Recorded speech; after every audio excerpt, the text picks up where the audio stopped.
I'm Anna Miller. I'm 34 years old, and standing in the marble-polished lobby of the Serafina Grand, I was reminded, once again, exactly where my family believed I belonged. The lobby was breathtaking. 3 stories of glass and stone rose above us, crowned by a cascading chandelier that shimmered like frozen rain mid-fall. The floors reflected everything: people, light, ambition. It was designed to make you feel small in the best possible way. Unfortunately, my family had mastered making me feel small without architectural help. My brother Ethan slapped my shoulder with performative warmth as the concierge handed out key cards. "Careful, Anna," he said with a grin that never reached his eyes. "Wouldn't want you wandering into the spa by accident. I think your room is somewhere near the back." His wife, Chloe, laughed softly while adjusting the strap of her designer bag. "Someone has to stay close to the staff elevators," she added sweetly. My parents didn't react at all. They were too busy discussing dinner reservations and name-dropping friends who summered in Monaco, as if it were a character reference. The key card slid into my palm felt flimsy, temporary, like an afterthought. They hadn't even looked at it. Ethan and Chloe had booked a grand view suite. My parents had booked another. I had booked my own room, paid in full just like them. And yet, somehow, my room had been collectively downgraded without discussion. It was a familiar magic trick. My money always seemed to shrink in their hands. This wasn't new. It was tradition. Growing up, Ethan was the promise. I was the possibility they never bothered to unpack. He went to the right schools, chose the right career, married into the right family. If wondered. At my high school graduation, my cake had my name piped awkwardly into one corner, while the center proudly displayed the logo of Ethan's future law school. My father toasted Ethan's destiny for 10 minutes and concluded with, "And Anna graduated too. We wish her luck." Luck. As if effort had nothing to do with it. When I told them I'd been accepted into a competitive hospitality management program, their smiles froze. To them, hotels were places you stayed.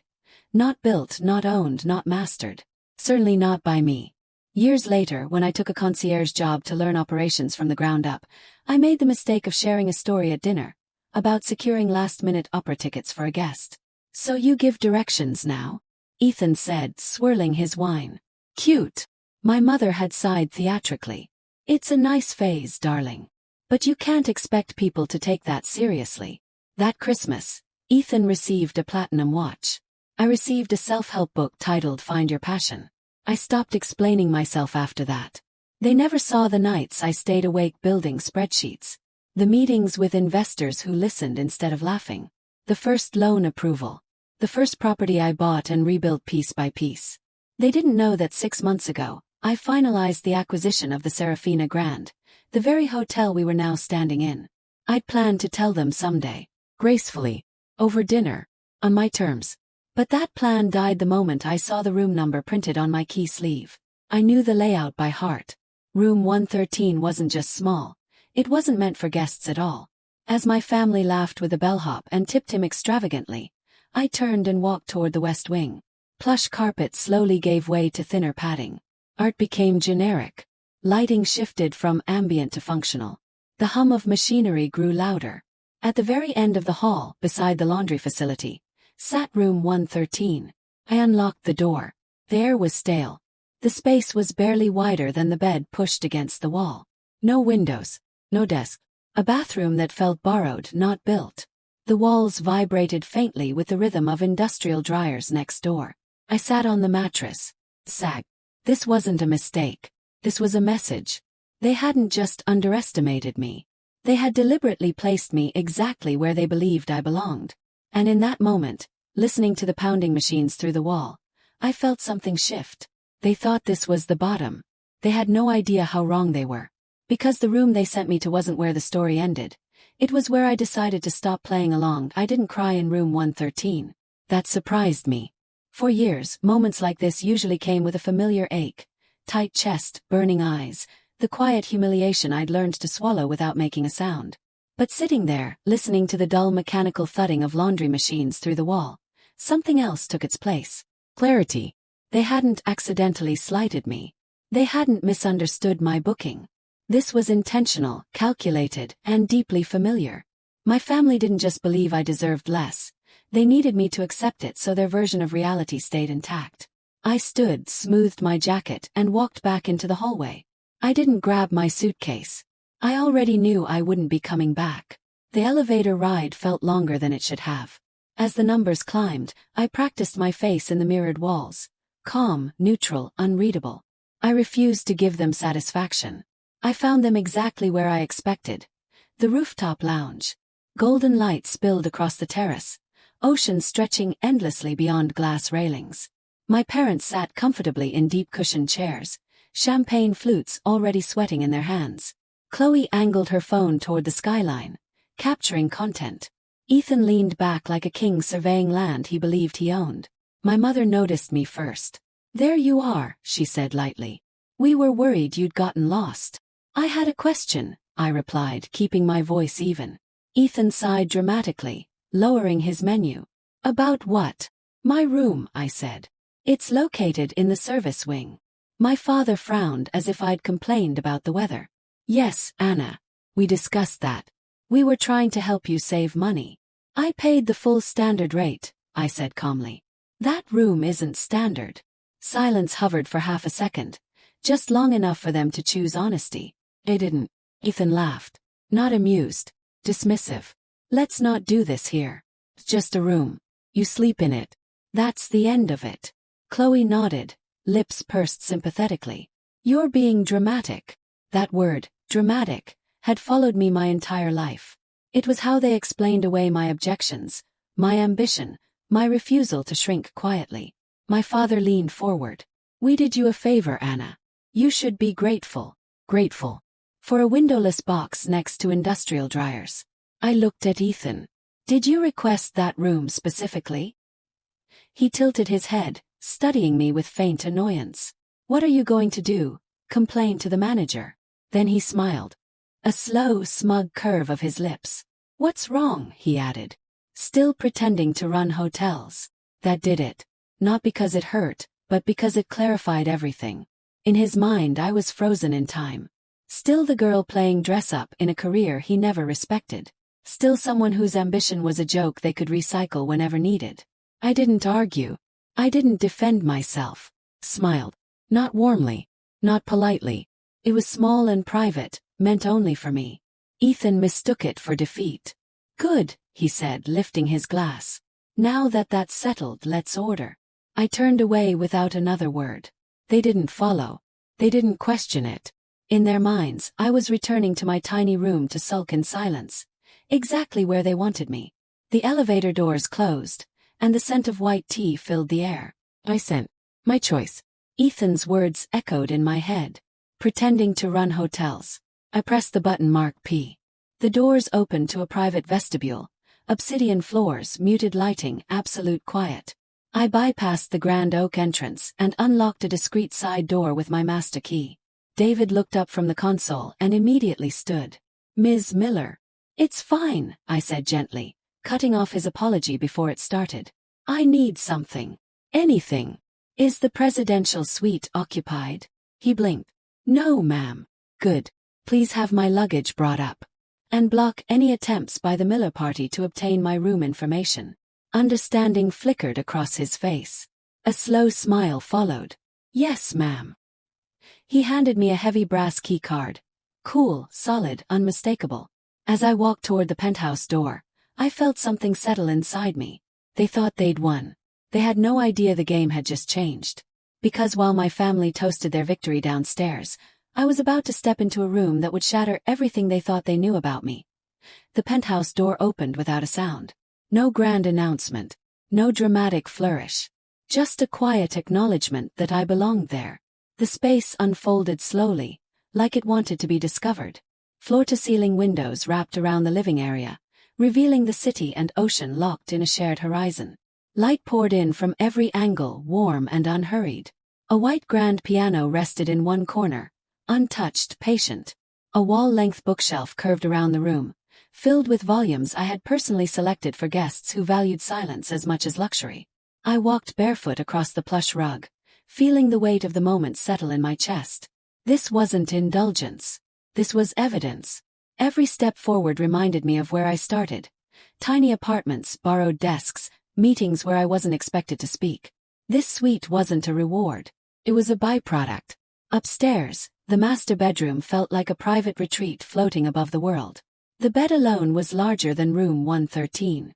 Beyond it, glass doors opened to a terrace with an infinity pool that blurred seamlessly into the ocean below. My suitcase was already there, perfectly placed, efficient. I changed into a simple silk lounge set and stepped outside as the sun dipped lower, painting the sky in molten oranges and deep violets. 5 floors below, I could just make out the rooftop lounge. Tiny figures, raised glasses, laughter drifting upward in broken fragments. They looked so confident, so certain. My phone buzzed. "Mom, where are you?" "Dinner is in 30 minutes. I typed a single response. "Me. I won't be joining you tonight. Enjoy." I set the phone face down and waited. It didn't take long. First the text, then the calls. Ethan. My mother. Then Ethan again. I let them ring. Control was their currency. Silence threatened its value. A sharp knock echoed through the vestibule. Then another. "Anna!" Ethan's voice barked. "Open the door." I stayed where I was, seated comfortably beside my private pool. More knocking. Louder now. "What is the meaning of this?" my father demanded. "You're being ridiculous." I rose slowly and walked to the door, stopping at the digital peephole. Their faces stared back at me, tight, flushed, confused. They looked like intruders who hadn't realized it yet. I pressed the intercom. "Yes. How did you get this room?" Ethan snapped. "Did you lie to someone? Steal a key?" "I didn't steal anything," I replied calmly. "This is my room." Chloe laughed sharply. "Don't be absurd. That suite costs more than you make in a year." I felt the last thread of restraint snap, not with anger but certainty. "You're causing a disturbance," I said coolly. "Please return to your rooms." Ethan scoffed. "You don't have authority here." I ended the call. Then I dialed the front desk. "David," I said, "please send security to escort the guests outside the royal suite back to their rooms." "On it, Ms. Miller." I watched through the screen as 2 uniformed guards arrived. Their tone was calm, professional, unyielding. My father protested. Ethan argued. Chloe hissed. None of it mattered. They were escorted away. Defeated, furious, humiliated. The silence afterward was exquisite. But peace never lasted long with my family. David called less than an hour later. "Ms. Miller. Sorry. There's been extensive damage to their suites. Broken televisions. Slashed artwork.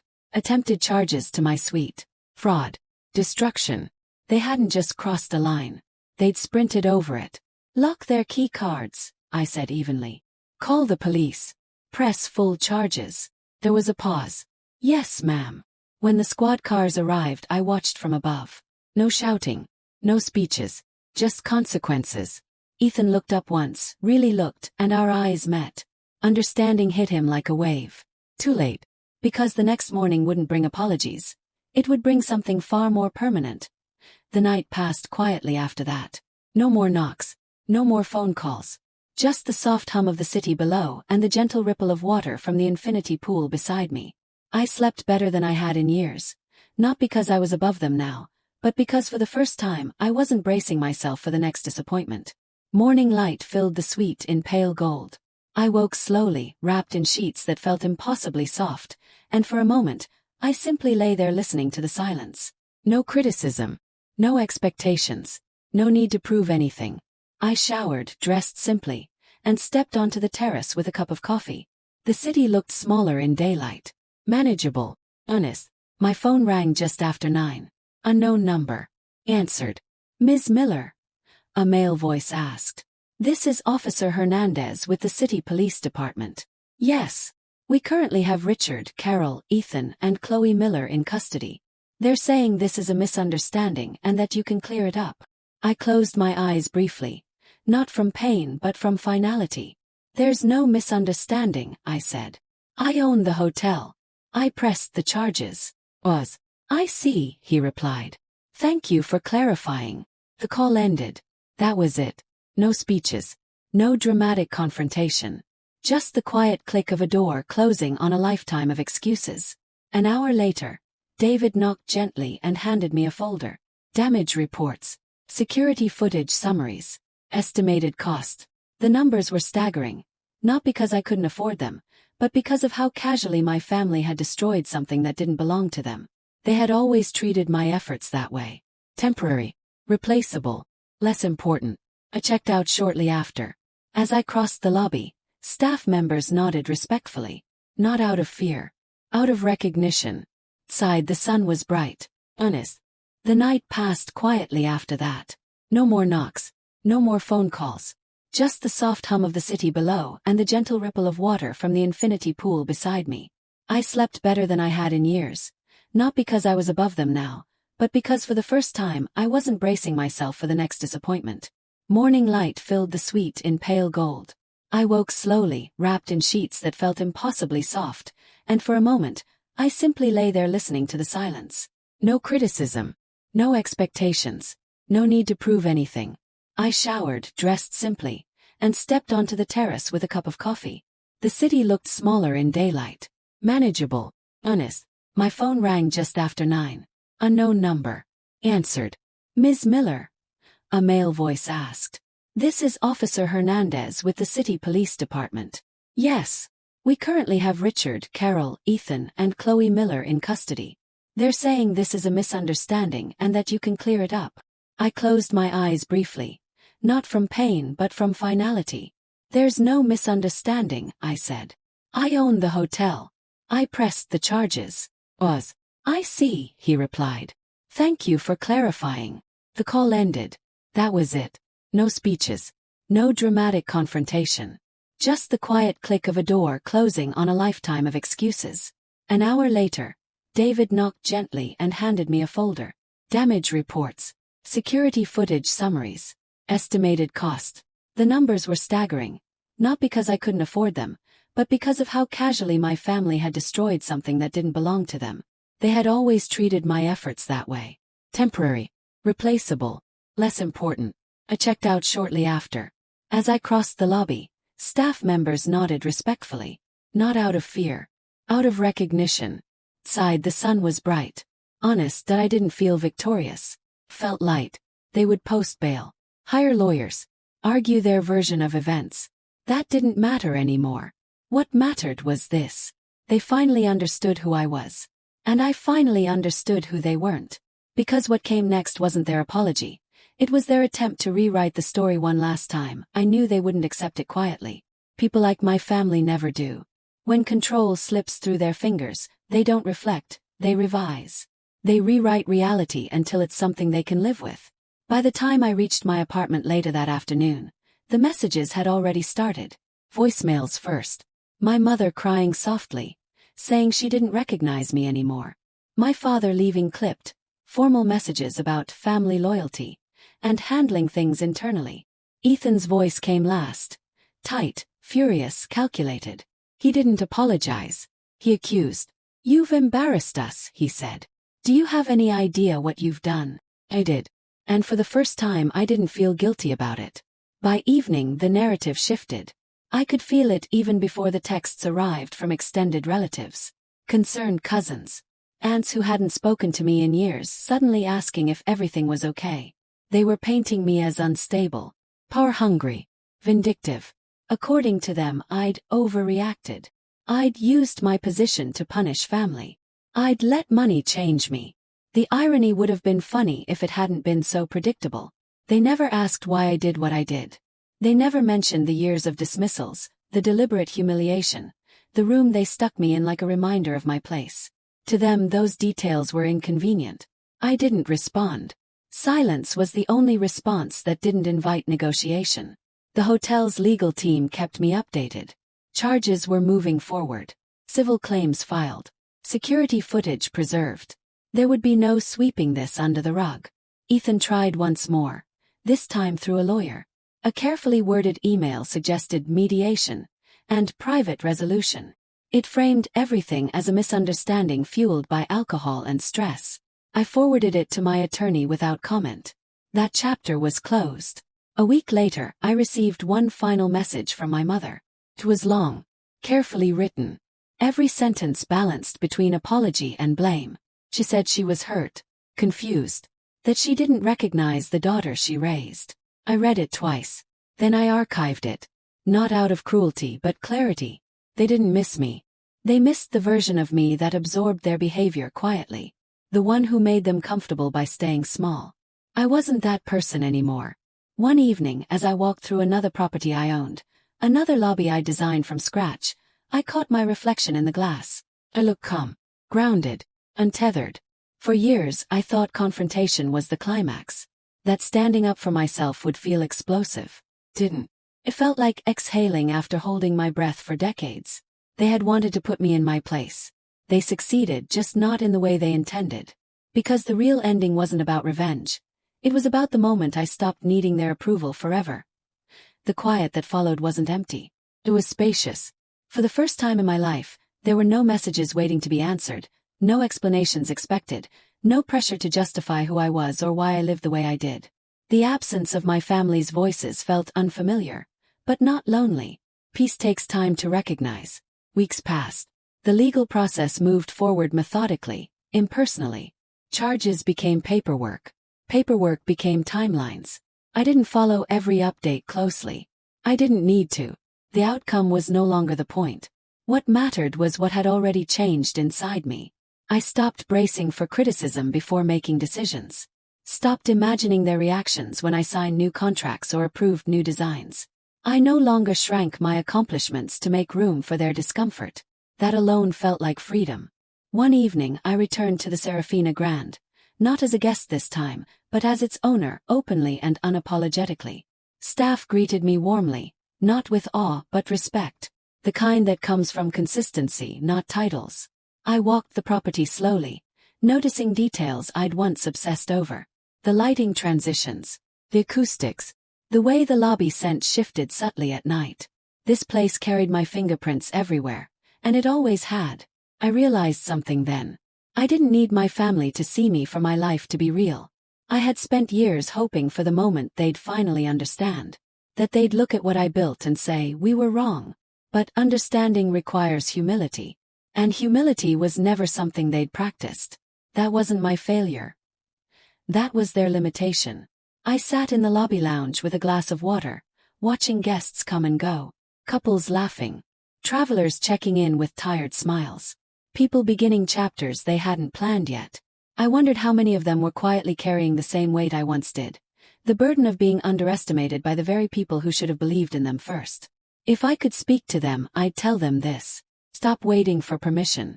Stop explaining your vision to people who benefit from misunderstanding you. Stop arguing with those committed to seeing you small. Success isn't loud. It doesn't announce itself. Just keeps going even when no one is clapping. I used to think strength meant enduring. Now I know it means choosing. Choosing distance. Choosing clarity. Choosing yourself without apology. They wanted to put me in my place. In the end they did. Just not the one they imagined. I didn't end up in the basement. I didn't end up in the penthouse either. I ended up somewhere better. A place where my worth wasn't negotiated. A place where peace wasn't conditional. A place I built myself and locked from the inside.